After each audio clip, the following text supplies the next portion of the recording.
My name is Jiles Smith, and welcome to Our Community.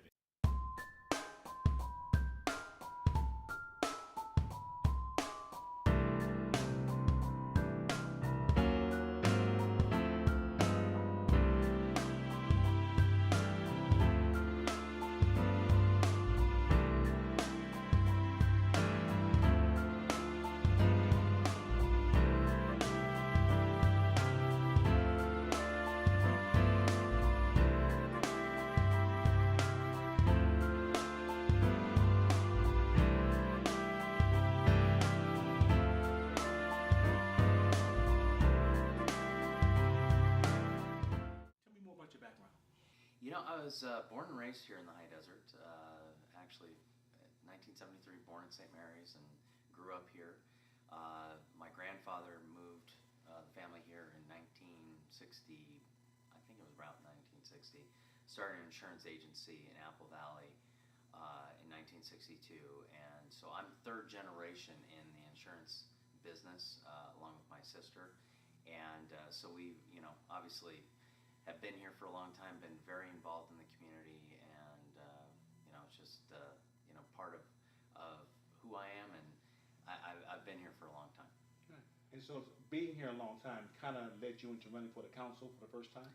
Yeah, it's interesting. I went to high school here at Apple Valley High School, graduated in 1991. Probably like most kids, you're like, I want to get out of here, I want to go do something else. But the opportunity presented itself for me to come back, work in the family business, and I chose to do that. But one of the things I made clear was, coming back here, because I was at Scottsdale and attending Arizona State University, I wanted to make sure I was involved in the community, a part of the community. Got myself involved in the Victorville Chamber of Commerce, the local Victorville Rotary Club, and as a result, that put me in a position to get appointed to the Planning Commission by the then Mayor Terry Caldwell, and obviously that led to me running for office in 2008. Well, I think you have a unique perspective running for council here in Victorville because you're a local business owner, correct? Yeah, it does give me that kind of that business mentality when it comes to making decisions on the council and dealing with some of the issues that we face on a regular basis. But it also, I have interaction with everybody in the business community, so it also just tells me what's going on and allows me to interact with them and be their voice when they have issues that come up before the council. That's really important for the citizens, I know that. Yeah. So, as a council member, what's some of your accomplishments so far? Well, my biggest accomplishment would be the La Mesa-Nisqually interchange. That was when I ran in 2008. I ran on the issue of we need to build more roads, and so I was really focused on that. Believe it or not, the council, when I was elected, immediately put me on to the sandbag board, and it allowed me to kind of work with those folks to get things done and ultimately to get the La Mesa-Nisqually interchange done. So I have a lot more that I want to do, but the reality is that I look to that because it was a huge deal, not only for me because I wanted to see it done, but I think it's a huge deal for the entire Victor Valley. It's not just the residents of Victorville that benefit as a result of the La Mesa-Nisqually interchange. It's everyone in the high desert. Well, you mentioned Sandbag, so let's talk about that some more. You have a new position there. Yes, currently I'm president of Sandbag. That involves a lot of time and effort and driving from here to there on a regular basis. So I do put a lot of miles on my car, but we basically, as a board, decide on a lot of issues that deal with transportation funding in the county. We're starting to venture in more into kind of a council of governments and dealing with other county-wide issues. So it's not just transportation related, but we're kind of in infancy stage of that part of the process, but we are working towards doing more as a council of governments to just address county-wide issues. Outstanding. So what are some of the difficulties facing Victorville? Well, we still have the Securities and Exchange Commission issue that is supposed to be going to trial here in the next couple months. but we're not sure exactly what's going on. The judge vacated the actual date as to when that'll occur. Obviously, our roads, we need to be paving roads, and we've started that again, and there's more to come on that. When I came on the council, I thought, golly, I should have 50 more deputies, on the council, on the streets, and the cost associated with that was just way too high. But we need more deputies, and we've added more deputies ever since I came on the council, but it's just not where I think it needs to be.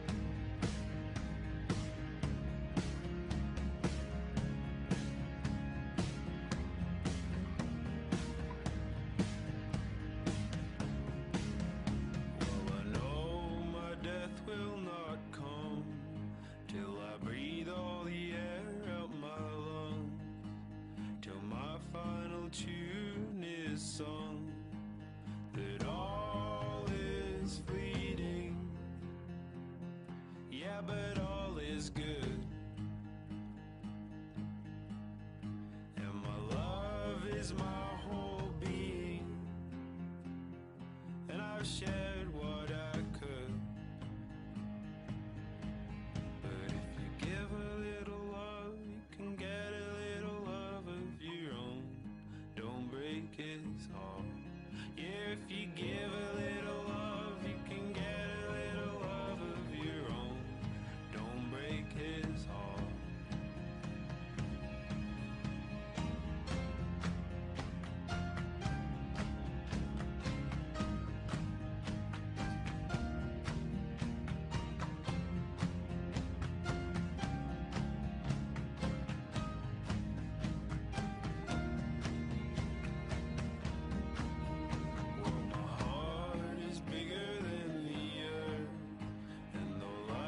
What gave it love first?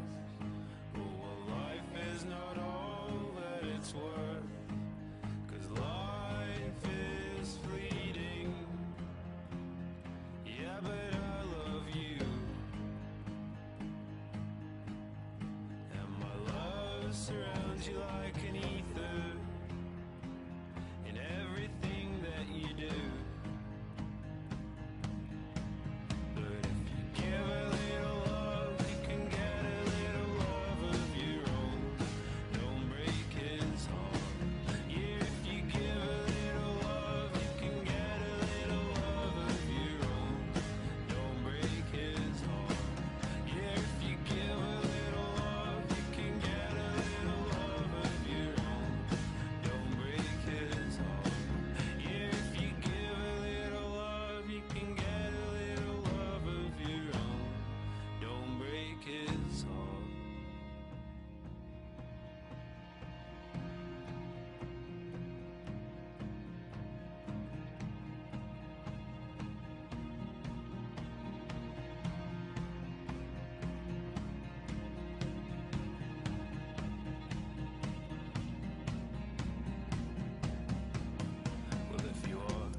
Sun and moon to you, and if you share with your heart, yeah, you give with your heart. What you share with the world is what it keeps of you.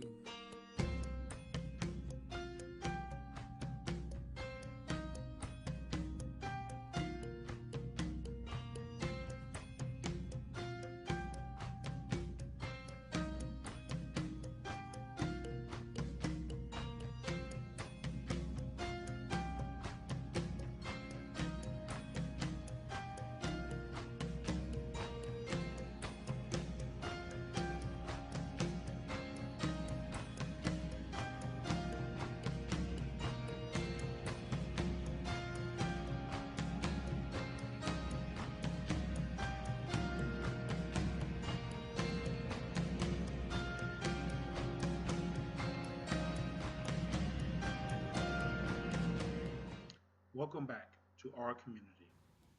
The next question is kind of a question because I interviewed quite a few people, and when you're running for office or in office, they tend to say we need better roads, more jobs, water is an issue in here in the high desert, public safety, of course, but they never tell you how they plan to address those things. So I'm going to touch the subject and give you a chance to tell us not just that's important to you. If you have any idea or plans or what you've done already to address some of those. Again, we talked about public safety, but let's go in a little bit more in detail. What do you plan to do to help out the community? It is a challenge. It will always be a challenge. I think one of the things that we have to balance is the costs associated with adding more firefighters, adding more deputies to the streets, but at the same time making sure that we're taking care of our citizens by providing that service. So it will always be a challenge. I don't know that that challenge would ever go away for any council at any point in the future, but we'll continue to work towards that. How about roads? I know it's very important, transportation issues, and I know you recently said that the council was actually readdressing that, but what do you plan to do in the future? Okay, so we have just redid a paving project between Bear Valley Road on Dunia Plaza to Amethyst. We just redid that whole thing, put storm gutters in, and the whole thing there. And so now we are getting ready to go out to bid, and we'll award a project that will rebuild Bear Valley Road from Balsam, where the Home Depot is at on Bear Valley Road, all the way over the I-15 freeway to Amargosa. Obviously, Bear Valley is the most traveled roadway in the Victor Valley, and so we need to get that done. In the future, we have La Mesa on the schedule, we have Amethyst on schedule. We will be rebuilding the entrance to Spring Valley Lake, the Spring Valley Parkway, which belongs to Victorville, even though it goes into Spring Valley Lake, it still is in Victorville's jurisdiction. So we have a lot of road projects on the schedule, and we're looking forward to getting those done. So with that, how important is compromise when it comes to running a good and efficient government? It's hugely important.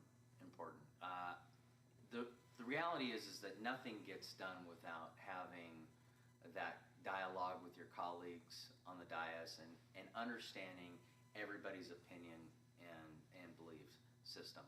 So when we discuss items that come before us, there are a lot of non-controversial items. There are very few that are controversial.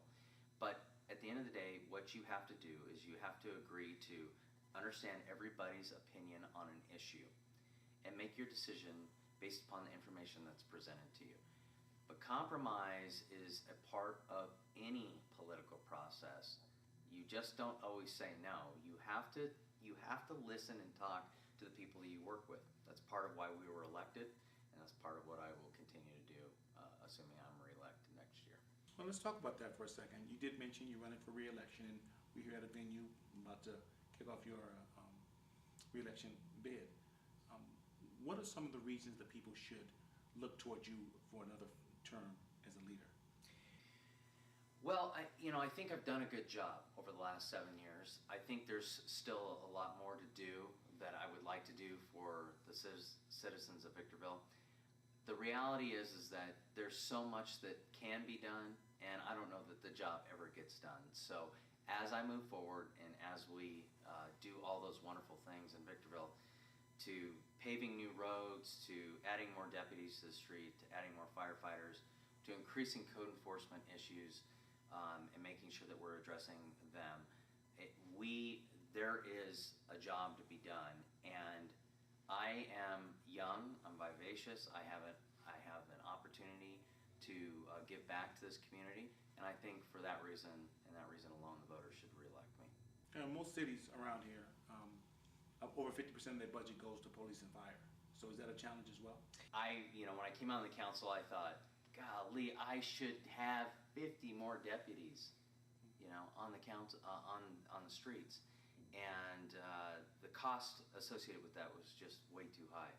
But we need more deputies, and we've added more deputies ever since I came on the council, but it's just not where I think it needs to be. You talked a little bit about the jobs issue, so any more detail you can give us about the jobs?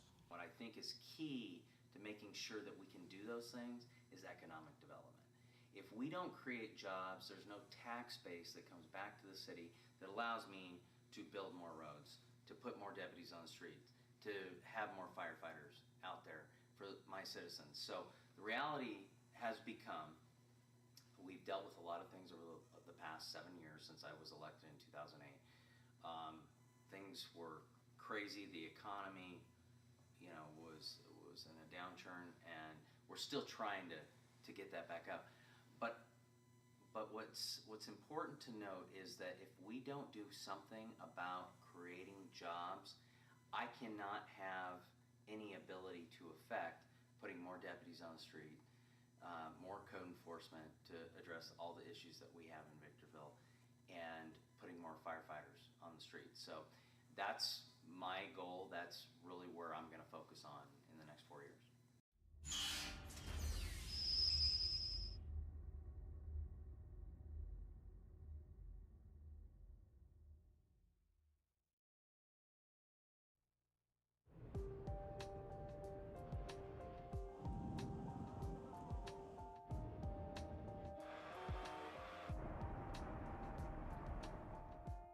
Global warming. Extended drought. Exploding population.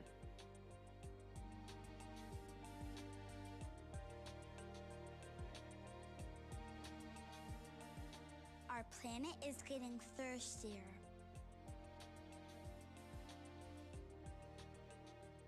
More mouths, less water.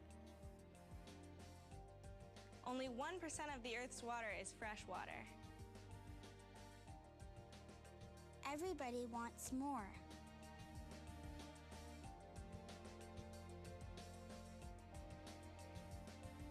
What can we do? What could we do? What can we do?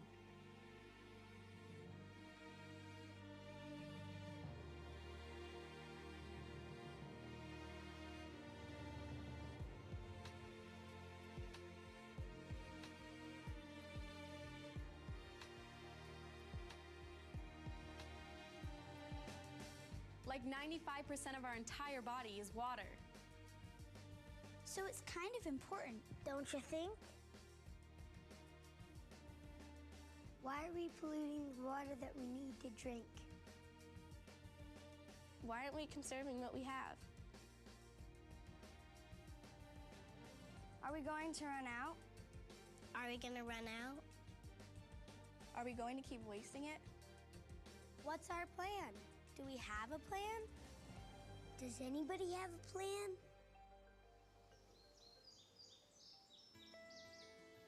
We're all in this together. We can change how we use water. Yeah, water can be recycled. We recycle cans And paper and bottles and plastic. and old cards too. So, why not water? It's all we've got. And we've all got to get smarter about how we use it. It's not enough just to be green. We need to be blue, too. We're not asking you to save the world, just a little water. Just a little water. Just a little water. For us.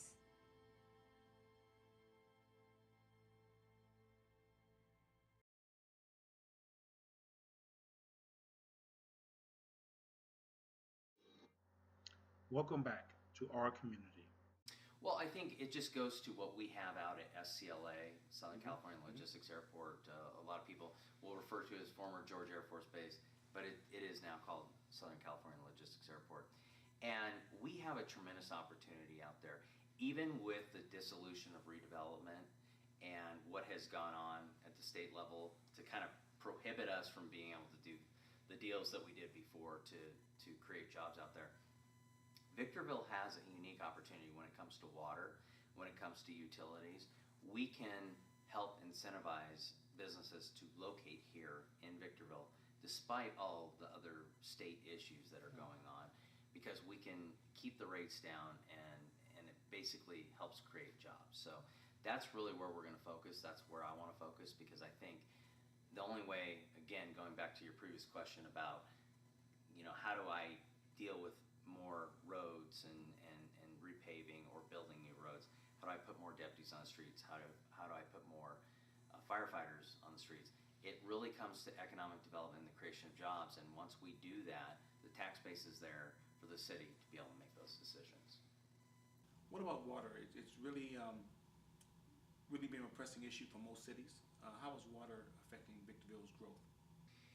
Well, I mean, obviously, we're all having to deal with the water shortage and the drought, and how do we deal with that? And as you drive around Victorville, you're going to see that. You're going to see it in our medians. We're taking out the grass in those areas.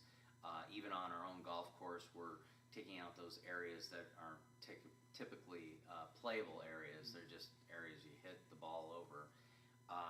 But we're doing whatever we can to address the water issue, and I think we're meeting our goals. It's a moving target. You can't always. There's always going to be measurements that you don't meet, but we're working towards meeting those goals. And I think we had already taken huge steps and measures to reduce our water consumption in our area, not just Victorville, but the entire high desert. So when this mandate came down, we were already doing so many of the things that were required by state law. Hey, in the past, your council, I would say, had maybe a contentious issues that popped up. The council seems to be working better now. Am I correct? So, is that helping with making some of the decisions you make? Completely, 100%. I think we are working in accord now. The reality is that when you're on a council, you're never going to agree on everything, and that's the purpose of having elected officials in those seats.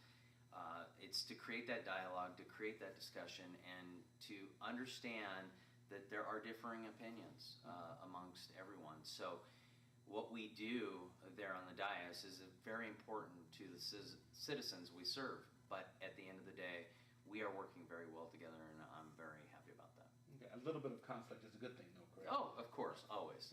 That's You got to have that. It's good for any organization. Yeah. Well, let's talk about another issue that is kind of dear to my heart. In our present political climate, people tend to take one side or the other, extremes. And I think that's a challenge for the country as a whole. But speaking for your particular city, has there ever been a time in which you had a pretty firm position that later on, because of information you received, you believe that altering your position is in the best interest of the community? Actually, just the other day, we at Sandbag, and I am the president of Sandbag, but I also represent the city of Victorville on Sandbag. When the idea of express lanes, and a lot of people refer to them as toll lanes, there is a difference between the two. Express lanes obviously is an option. Toll lanes are not an option. I mean, if you take a toll lane, you're paying the toll. Express lanes, it's just an option. So one of the things that has kind of evolved over the years for me was when this idea first came up, I was completely against it because I looked at it as a tax, right? Apparently it just appears to be a tax on the people that may want to drive on the I-15 down the hill to get to their job. But as you learn more about these types of things, you understand that it's an educational process. It's an option to the folks that do actually travel the I-15, whether it's southbound or northbound. They can choose to get into an express lane or they can choose not to. But what it does is it adds additional capacity. So therein lies a situation where I was originally 100% philosophically against it. But as I understood more about the process and what was actually going on, I changed my mind there and moved towards supporting that. And we just did pass that at Sandbag on Wednesday. So it's moving forward, and I think it's going to be a good thing for the San Bernardino County. Well, I've accomplished a lot on the Victorville City Council in the last 7 years, but there's so much more that we have to do in Victorville. We need to get back to paving our roads. When I moved into Victorville in 1998, our roads were the best in the high desert. They're not today, and I'm going to change. I need to correct that. The other thing is that economic development is huge. We have to create jobs so that it allows me as a member of the council and the rest of the council to spend those taxpayer funds that come back in to the city to put more deputies on the streets, to put more firefighters out there, and to increase our code enforcement efforts. So that is my commitment as I'm running for re-election to the voters out there, because I want to make sure that I get those things done as we move forward. So what keeps you up at night? What keeps me up at night is when, I hear all these stories about what's going on with crime, whether it be in Victorville, Apple Valley, or the high desert in general. And so one of the things I am continually focused on is making sure that we have the resources to put more deputies on the streets to address that issue. There will never be enough resources to necessarily address it, but I'm not going to stop. I'm not going to waver. I'm never going to not ask my city manager when we're budgeting to put more deputies on the streets, because quite frankly, that is our biggest issue. It is what keeps me up at night. When that helicopter's flying over my house, that keeps me up. And it probably keeps most people up. So public safety is job number one as a government official, and I won't waver from that. I know that that's what I have to do. Again, going back to what I said earlier, economic development helps me get that done. But at the end of the day, what I want is my council, myself, to be able to make decisions to put more deputies on the streets, increase public safety in whatever way we can, so we can make Victorville and the high desert, not just Victorville, but the high desert, a safer place to live. Well, thank you very much. Thank you.